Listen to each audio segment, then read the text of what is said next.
Warahmatullahi wabarakatuh. Perkenalkan, nama saya Siti Roma. Saya dari kelas PAUD 2B.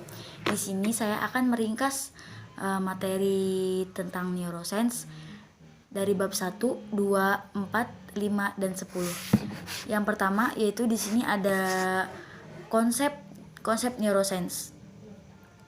Neuroscience adalah suatu ilmu yang mengkaji tentang sistem syaraf yang ada di dalam otak manusia.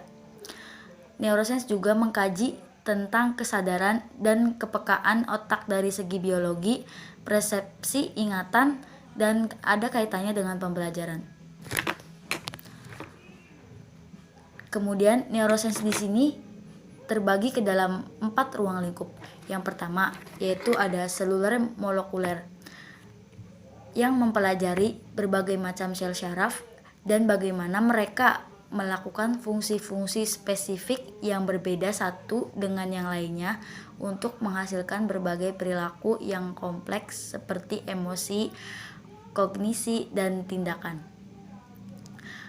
Yang kedua, sistem syaraf. Sistem syaraf di sini mengkaji tentang sel-sel syaraf yang berfungsi sama dalam sebuah sistem yang kompleks. Kemudian yang ketiga yaitu ada neuroscience perilaku. Neuroscience perilaku di sini mengkaji bagaimana sel saraf tersebut bisa menghasilkan perilaku tertentu. Kemudian yang terakhir ada neuroscience sosial. Neuroscience sosial di sini mempelajari bagaimana otak sosial manusia agar berperan dalam berinteraksi dengan orang lain. Kemudian bab 2 di sini selanjutnya bab 4 yaitu belajar dalam konteks neuroscience. Belajar dalam konteks neuroscience di sini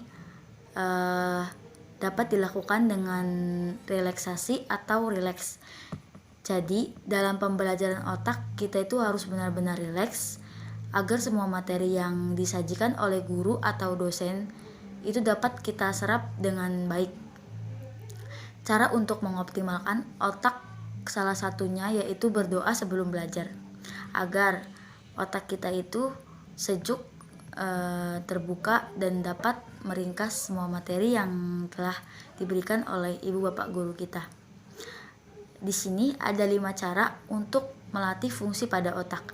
Yang pertama yaitu memori, yang kedua atensi atau perhatian, yang ketiga bahasa, yang keempat visual spasial, yang kelima yaitu fungsi eksekutor.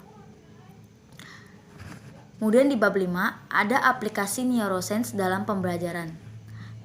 Contoh mengaplikasikan pembelajaran neuroscience itu sangat banyak dan dapat kita jumpai. Salah satunya yaitu seperti ketika guru kita menerangkan suatu materi dengan menggunakan metodenya masing-masing untuk menstimulasi rangsangan di syaraf otak, seperti dengan menghafal suatu materi, atau kalau guru olahraga itu lebih